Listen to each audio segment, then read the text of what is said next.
Em continuação ao que eu estava explicando, veja, a questão do exame da ordem, ele pode tanto cobrar conteúdo baseado na Constituição Federal, como também é muito comum cobrar no CTN, né? E as alterações mais recentes, elas também devem estar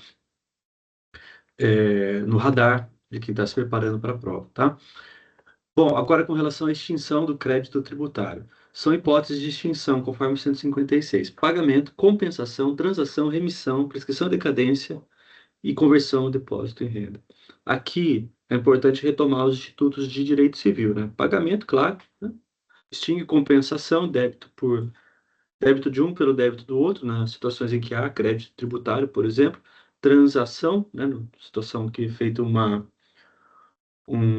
acordo com a administração tributária, remissão, perdão, prescrição, decadência, enfim. A gente vai ver os detalhes aqui na legislação tributária no que for pertinente.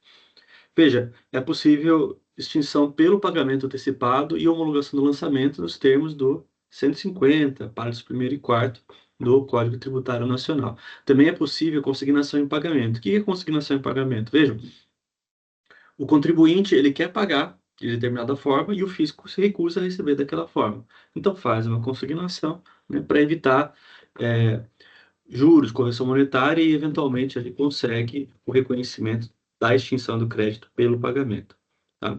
É hipótese também de extinção a decisão administrativa irreformável. Olha, o processo se encerra na administração pública tributária, reconhecendo ali que é, é, não há mais a possibilidade de se manter o crédito tributário, portanto, ele está extinto.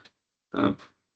Também decisão judicial com trânsito em julgado, no inciso 10, e da ação em pagamento de bens imóveis em forma de condições. Isso daqui é um pouco mais difícil na prática, mas eventualmente o contribuinte ele vai ter extinção do crédito tributário com a entrega de bens, no caso especificamente bens imóveis, tá? Desde que haja previsão legal para tanto. Bom, agora com relação à decadência do crédito tributário. Nos termos do 173, veja, a decadência o direito de constituição do crédito tributário se extingue em 5 anos, contados do primeiro dia do exercício seguinte, ou daquele que deveria ser feito o lançamento, ou ainda da data em que se tornar definitiva a decisão que anulou o crédito tributário, anulou, melhor dizendo, o lançamento. Nesse caso, é importante dizer aqui o que está constante no parágrafo único do 173. Veja, o termo inicial, no caso da extinção por decurso do prazo, é contado a partir da notificação do sujeito passivo. Isso daqui é uma questão muito importante porque afeta o contraditório em sede administrativa tributária, o que pode gerar uma anulação do lançamento na via judicial. Tá? Bom, quando se fala em decadência, a gente tem que ter em mente que o legislador tributário, na década de 1960, ele tinha como referência o Código Civil de 1916, tá? O que hoje está revogado.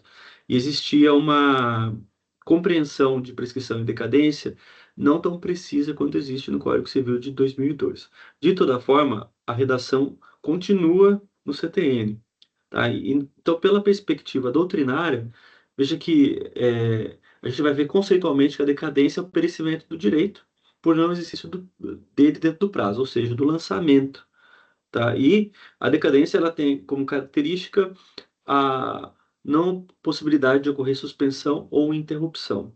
É interessante dizer que, mas teve um novo lançamento, um novo tributo, lançou novamente, retificou, então começa a contar de novo. Pois é, mas é porque daí é considerado do novo lançamento, tá? Portanto, não é hipótese de interrupção de prescrição. Portanto, é decadência até o lançamento. Já, por outro lado, a prescrição é perda do direito de ação. A obrigação continua existindo, porém, ela não é exigível, tá? E, considerando a prescrição, é possível haver suspensão e interrupção, inclusive pode haver renúncia, né? Sendo arguida pelo interessado, se envolver direitos patrimoniais, como fala aí o Kiyoshi Harada. O CTN, no 174, ele fala, redação atualizada aqui, das hipóteses de prescrição, melhor dizendo, da contagem da prescrição para ação de cobrança de crédito tributário, que é claramente 5 anos, típico aqui da relação com a administração pública. E são hipóteses de interrupção, ou seja, de iniciar a contagem 4. Primeiro, despacho do juiz que determina a citação em execução fiscal. Isso antes era diferente do CPC, hoje está mais alinhado com o conteúdo do CPC, gera menos dificuldade. Inciso segundo, que foi alterado recentemente, no ano passado, protesto judicial ou extrajudicial. Tá? Então, é possível interrupção, nova contagem do prazo, protesto no caso extrajudicial, da certidão de dívida ativa. Qualquer ato judicial que constitui mora devedor, né, no curso ali do processo, evidentemente, então é considerado que passa a correr novamente a prescrição. E, por fim, no inciso 4º, ato inequívoco, ainda que extrajudicial, que importe reconhecimento do débito. Tá? Então, digamos, né, uma comunicação, uma afirmação do contribuinte perante a administração, que, na verdade, ele deve, que tem aquele, ele informe nas obrigações acessórias, que existe aquele débito e tudo mais. Então, isso importa aí em interrupção de prescrição nos termos do 174, parágrafo único, inciso 4º do Código Tributário Nacional. Com relação à contagem do prazo, né, a gente tem uma questão no exame 42 do ano passado. Vamos ler junto aqui. Ó. A Sociedade Empresária ABC Limitada teve um auto de infração lavrado contra si pelo Fisco Federal em junho de 2021, lançando de ofício valores de tributo federal não declarados nem pagos referentes a fatos geradores ocorridos em junho de 2017. Então 2017, 2018, 19, 20 e 21. 4 anos, tá? Então, não correu o prazo, né? A sociedade empresária impugnou o auto dentro do prazo, apontando a existência de vício formal, que foi reconhecido pelo fisco, que anulou tal lançamento em junho de 2022, ou seja, já aí no ano seguinte do auto de infração, tá? De 2021 para 2022. Aqui ele não tá, ele, ele não narra em ordem cronológica, o que dificulta um pouquinho. Mas, enfim, resumindo, fato gerador 2017, depois teve o auto de infração 2021, que é a hipótese de lançamento de ofício, né, do crédito tributário, e a anulação do lançamento em junho de 2022. Diante desse cenário, e à luz do texto expresso no CTN, a cenário é correta. Letra A. O fisco poderá efetuar novo lançamento contando-se o prazo decadencial de 5 anos da data em que se tornou definitiva a decisão que anulou por vício formal o lançamento anteriormente efetuado. B. O fisco poderá efetuar novo lançamento contando-se o prazo decadencial de 5 anos a partir de 1º de janeiro de 2023. Como assim, né? Primeiro dia do exercício seguinte àquele em que o novo lançamento poderia ter sido efetuado. Aqui ele está querendo confundir o bacharel com relação ao princípio da anterioridade, né? Que a gente está falando de lançamento, não pode confundir. C. O fisco não poderá efetuar novo lançamento, pois o prazo decadencial de 5 anos se consumou em 1º de janeiro de 2023, 5 anos após o primeiro dia do exercício seguinte àquele que o lançamento original poderia ter sido efetuado. Não exatamente, né? Como a gente viu ali pela circunstância fática.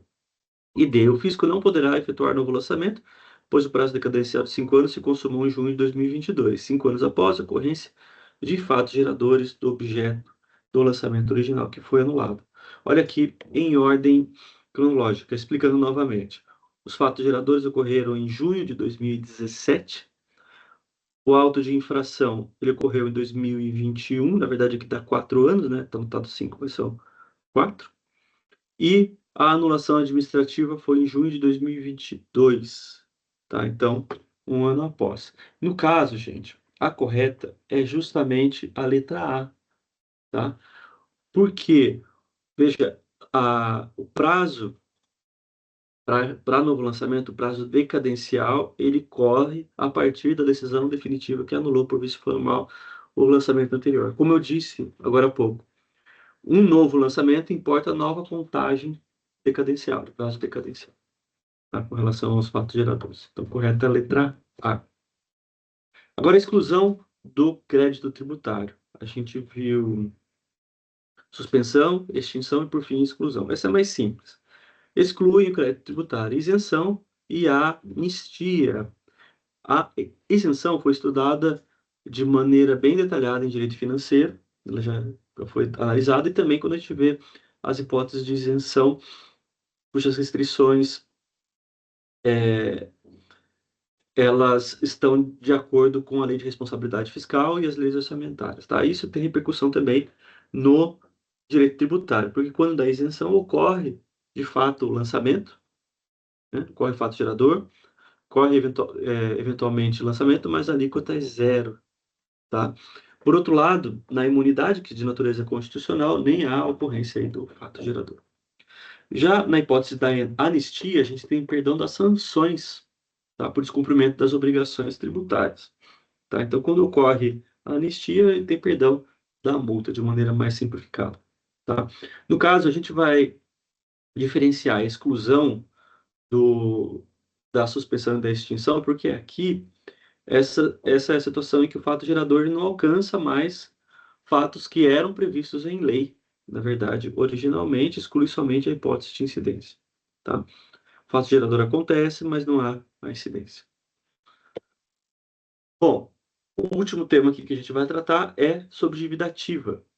Tá? Findo o processo administrativo tributário, sem que haja, após o lançamento, sem que haja pagamento, né, o crédito é inscrito em dívida ativa, individualmente, a propósito, está vinculado ao contribuinte, pessoa física ou jurídica. Então, vai ter um número de ordem do crédito e um número relacionado aí de identificação fiscal do contribuinte, CPF, CNPJ. Tá? Enfim, essa dívida ativa, ela tem presunção de certeza e liquidez e tem efeito de prova pré-constituída. Em larga medida, isso significa que, eventualmente, uma certidão de dívida ativa é hábil à execução em protesto, sem que seja necessário o processo judicial para reconhecer a ocorrência do fato gerador, digamos assim. Ele vai ser identificado na fase administrativa tributária. Inclusive, é possível, no curso da execução, que haja retificação da certidão de dívida ativa. Digamos, né? Existe a inicial, a execução fiscal, a petição inicial de uma página, certidão de dívida ativa, o processo está correndo, e ali no curso o procurador atravessa uma petição e ajusta, corrige ali, retifica uma informação equivocada constante da dívida. O que a gente tem consolidado, né, historicamente, na jurisprudência brasileira é que não importa em nova execução e o processo pode seguir regularmente, tá? Ainda que haja correção posterior. Bem, protesto também é possível, como mencionado. Protesto está previsto lá na Lei de Protestos, na Lei 9492 de 97. E tem a previsão ali da hipótese de títulos sujeitos a protesto, parágrafo único do artigo 1º das certidões de dívida ativas, as populares CDAs, da União, Estados, DF, municípios e autarquias e fundações públicas. Então, elas podem executar pelo processo de execução fiscal, que tem um rito próprio, tá? Enfim, veja, a gente tem as questões sobre dívida ativa nessa provinha bem simples aqui, nessa questão bem simples aqui de 2023. Olha lá. Para que um crédito que a Fazenda Pública detenha seja registrado como dívida ativa, é a condição indispensável que é necessário